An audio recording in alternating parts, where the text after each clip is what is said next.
पता है वो क्या कहते हैं?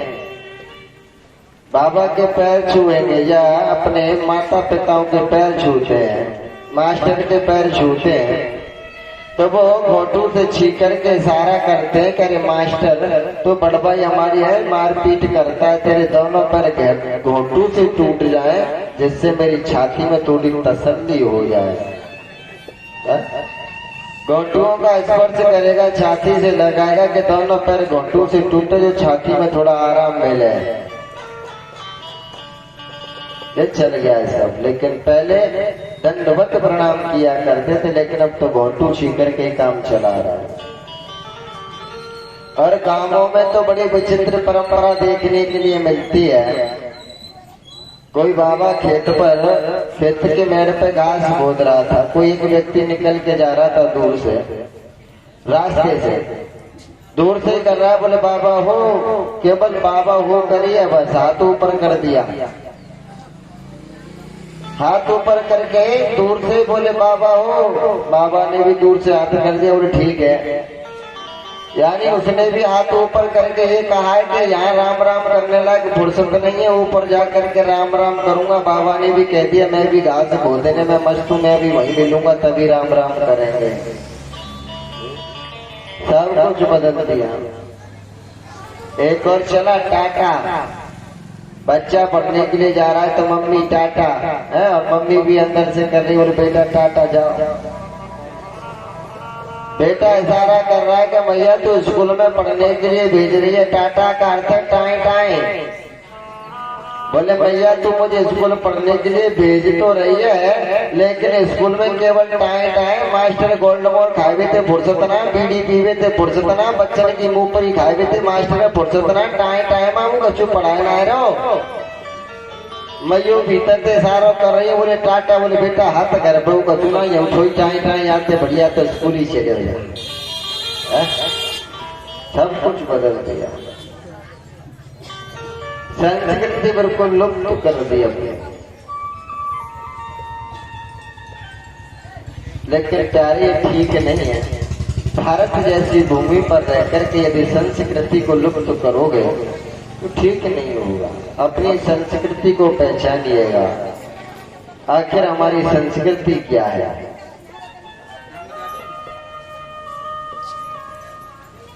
आज कन्हैया कहते हैं, कहने लगे मोहन मैया मैया, और पितानंद से बाबा बाबा, और बलदाऊ से भैया।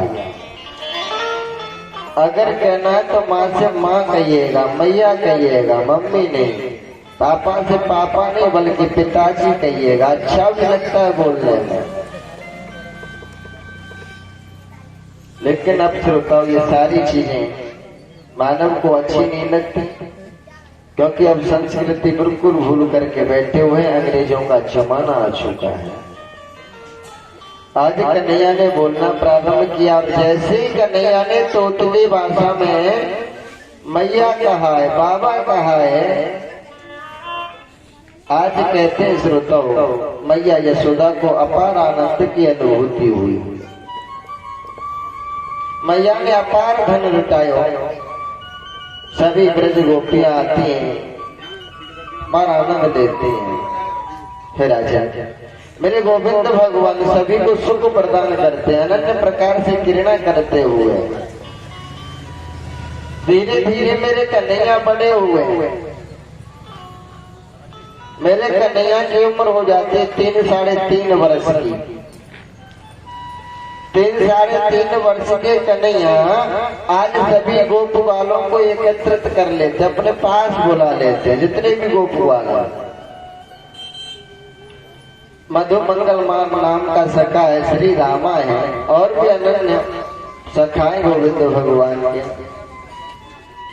सभी को बुलाया, पास में बैठलाया। गोविंद भगवान कहने लगे क्यों भैया, एक बात बताओ कि अपने माता पिता की कमाई कब तक खाओगे। 3.5 वर्ष का बालक कन्हैया, 3.5 वर्ष के कन्हैया कह रहे हैं गोप वालों से, क्यों भैया अपने माँ बाप की कमाई कब तक खाओगे। गोपवाल कहने लगे क्यों कन्हैया, कहना क्या चाहते हो बताओ। बोले भाई कहना ये चाहते हैं कि अब तो हम कमाने खाने लायक हो गए, अब तो हमें स्वयं मेहनत करनी चाहिए और खाना चाहिए। 3.5 वर्ष के कन्हैया कह रहे इस बात को। गोपगोपाल कहने लगे तो बता लाला क्या करें, क्या करना चाहिए? तो बोले भैया करना क्या चाहिए, चलो माखन की चोरी किया करेंगे। श्री धामा कहने लगे कि ये तो हमें भी मालूम है कि तू कोई नेक काम तो कर नहीं सके चोरी के अलावा, पहले से मालूम था हमें। तो मधुमंगल नाम लो सका कहने लगे चोरी कन्हैया तुम चोरी करने की कह रहे हो कि माखन चोरी करेंगे, क्या कभी पहले चोरी की है? कन्हैया कहने लगे सो तो भैया अभी तक कोई भी चोरी नहीं की। बोले भैया जब तक चोरी नहीं की है तो हम कैसे जानेंगे तू चोर है? कहीं ऐसा ना हो कि चोरी करवाने ले जा रहा है, टाट पे बाल भी ना रहने दे। अरे लाला पहले चोरी करना सीख, और जब चोरी करना सीख जाएगा तब चोरी कियो करेंगे।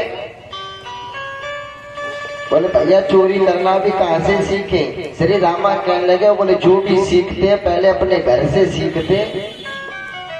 चोरी भी करना सीखेंगे तो अपने घर से सीखेंगे, दारू पीना भी सीखेंगे तो घर से सीखेंगे, जो भी सीखते हैं अपने घर से सीखते हैं। कन्हैया ऐसा करो पहले तुम अपने घर में चोरी करो, अगर घर में चोरी करते हुए पकड़े गए तो कच्चे चोर हैं, और अगर नहीं पकड़े गए तो पक्के चोर। ठीक है। आज मेरे गोविंद भगवान लौट करके आए, रात्रि का समय मैया यशोदा के बगल में लेटे हुए हैं। और जब तो कन्हैया जब तक नहीं सोते थे जब तक मैया लोरी नहीं सुना देती, कहानी नहीं सुना देती। आज कन्हैया के मन में तो चल रहा है कि मैया कब सोए और कब मैं माखन की चोरी करूं। आज मैया लाला को बगल में सुला करके कहानी सुनाने लगी। कन्हैया कहने लगे देख भैया मुझको आज नींद आ रही है, तू सो जा, मुझको कहानी ना सुननी, आज सो जा। आज मैया को सुलाई दियो कन्हैया ने, और कन्हैया शांत है, सांस खींच करके पड़े हुए कि माँ सो जाए तो चोरी कर लूं। और जैसे ही मैया यशोदा सो जाती मेरे कन्हैया पलंग से नीचे उतर के आए हैं और माखन की खोज करने लगे, आखिर माखन कहाँ रखा हुआ है। माखन खोजते हुए मेरे कन्हैया पहुंचे जहाँ पर माखन के माठ रखे हुए थे, मटके जिनमें माखन भरा हुआ था। एक माट के ऊपर दूसरा माट, दूसरे के ऊपर तीसरा माट, यानी कि माट के ऊपर माट रखे हुए माखन से भरे हुए। अब 3.5 वर्ष के कन्हैया, थोड़ी सी लंबाई मेरे गोविंद की। अब कन्हैया सोचने लगे कि माखन के माट है, इन माटों में माखन भरा हुआ है, लेकिन माखन चोरी करूं कैसे, खाऊं कैसे। आज मेरे गोविंद भगवान ने नन्हे नन्हे हाथों से जहाँ तक पहुंचे वहां तक एक माट को अपने मतलब हाथों से पकड़ लिया, अपनी जेब में भर लिया। दोनों हाथों से मेरे गोविंद भगवान ने जैसे माट को पकड़ के खींचा, यानी ऊपर और माट रखे, लेकिन कन्हैया जहाँ तक पहुंचे माता बीच में से माट को पकड़ा, खींचने लगे, और जैसे माट को खींचा ऊपर जितने भी माट रखे हुए थे सब चट चट करके नीचे आ गए, फूट गए।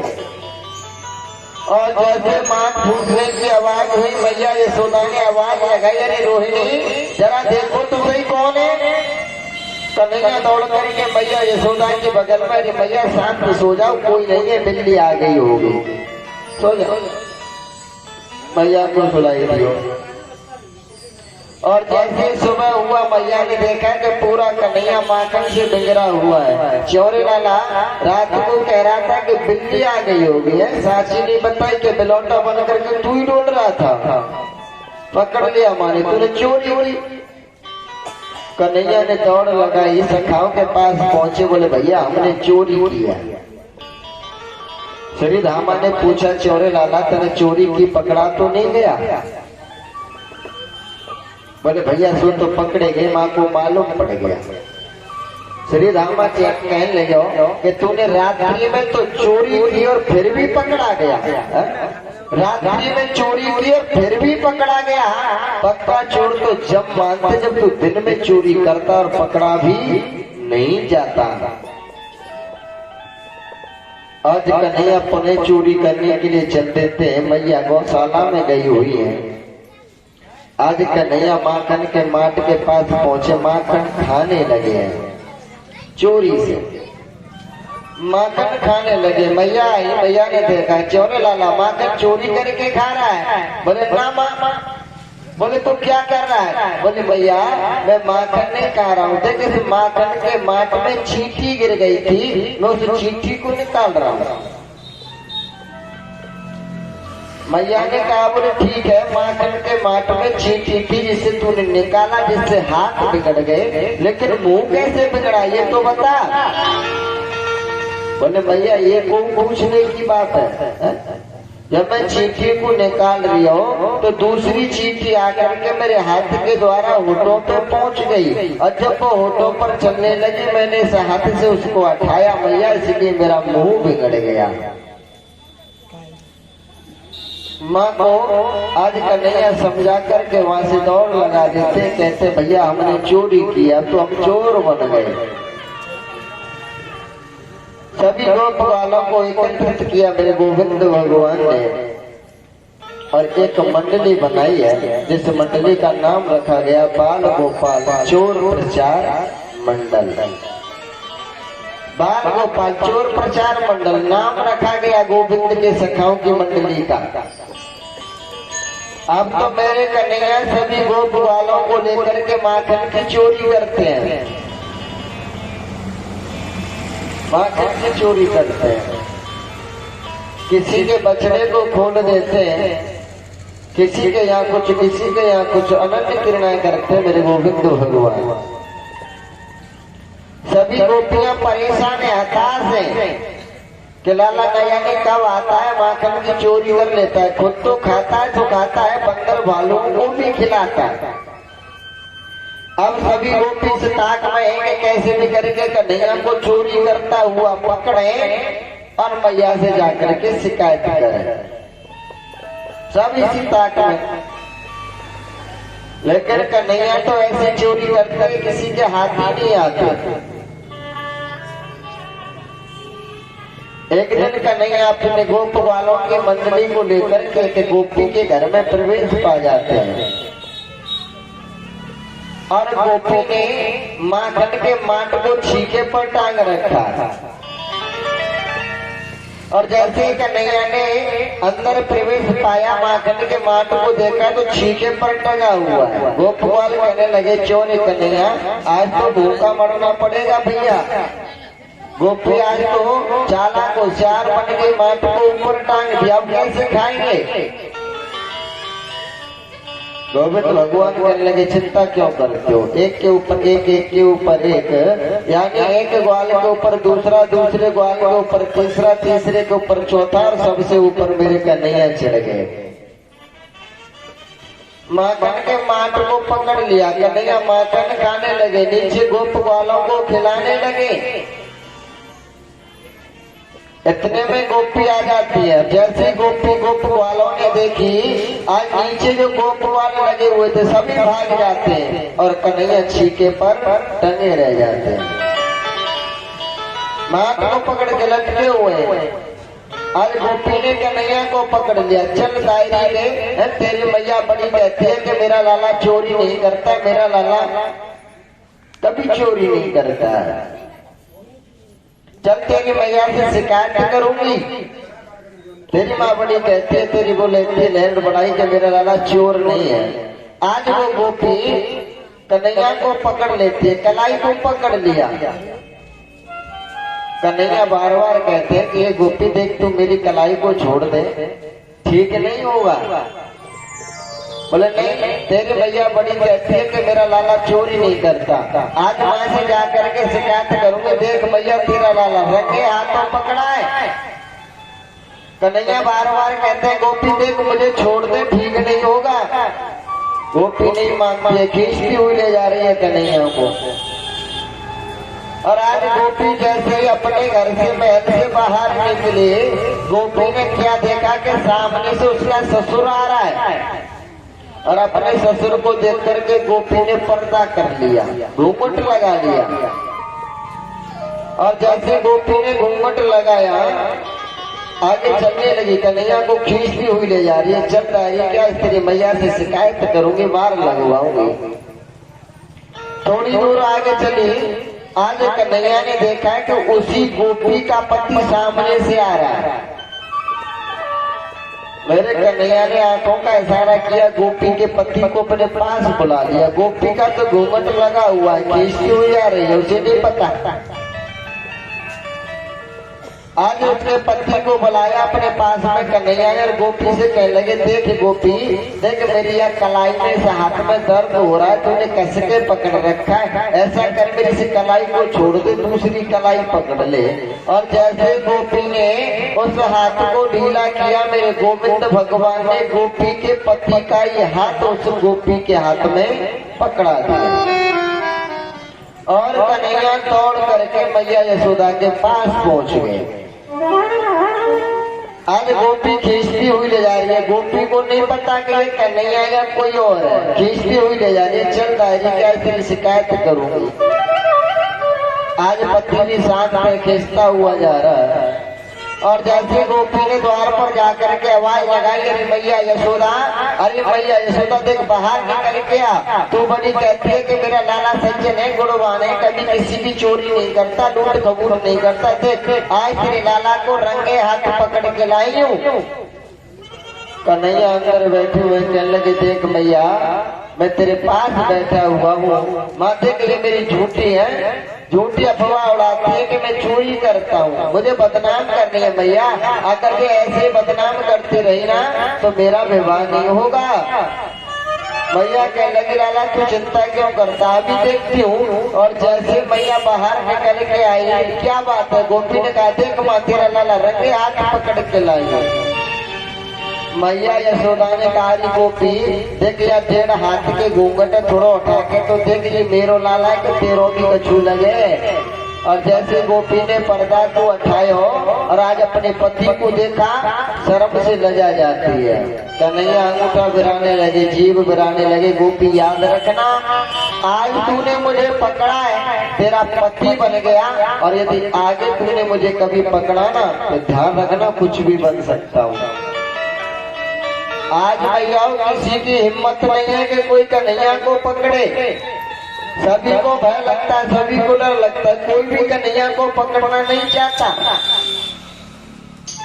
लेकिन आज वही गोपी पुणे माखन को छीके पर टांग देती है और माखन के साथ में श्रोताओं जो घंटी होती है ना, आरती करते हैं। जिस समय ठाकुर जी की आरती करते हैं मंदिरों में, जो घंटी होती है, आज उस घंटी को लटका दिया। बोले कन्हैया आएगा, छीके को पकड़ेगा और जब छीका हिलने लगेगा तो ये घंटी बज जाएगी और जैसे घंटी बजेगी मैं कन्हैया को आकर के पकड़ लूंगी। आज उस गोपी ने माखन के माट को छीके पर बांध दिया। कन्हैया गोप गालों को लेकर के पहुंच गए। देखा गोपी ने माखन छीके पर टांग रखा है। आज फिर वही भैया, एक व्यक्ति के ऊपर दूसरा, दूसरे के ऊपर तीसरा, तीसरे के ऊपर चौथा और सबसे ऊपर मेरे कन्हैया। और जैसे कन्हैया ने माट को पकड़ा, माट के पास पहुंचे, कन्हैया ने देखा कि घंटी लटकी हुई है। आज मेरे कन्हैया दोनों हाथ जोड़ करके खड़े हो गए उस घंटी के सामने, हाथ जोड़ करके कहने लगे, बोले देख घंटी, मैं तेरे हाथ जोड़ रहा हूँ, जब तक माखन खाए तब तक तू बजना मत। आज भगवान उस जड़ घंटी के हाथ जोड़ रहे हैं कि जब तक हम माखन खाएं तब तक तुम बजना नहीं। घंटी पहले से ही जड़ थी, अब और जड़वत हो गई, नहीं बची। माँ के तरह घंटी हिलती रही लेकिन बची नहीं। आज मेरे गोविंद भगवान ने बंदर भालुओं को माखन खिलाया, गोप ग्वालों को माखन खिलाया, लेकिन घंटी नहीं बची। बंदरों को माखन खिलाया तो घंटी नहीं बजी, गोपवालों को माखन खिलाया घंटी नहीं बजी। और जैसे मेरे गोविंद भगवान ने एक गिलास लेकर के मुंह में डाला माखन का, आज वो घंटी बजना प्रारंभ हो जाती है। जैसे कन्हैया ने माखन का गिलास लिया घंटी बजने लगी। और क्योंकि नवेंगे तो परेशानी होगी, केवल घोंटू तक छीएंगे और घोंटू तक छी करके छाती से हाथ लगा लेते हैं। पता है वो क्या कहते हैं? बाबा के पैर छुएंगे या अपने माता पिताओं के पैर छूते हैं।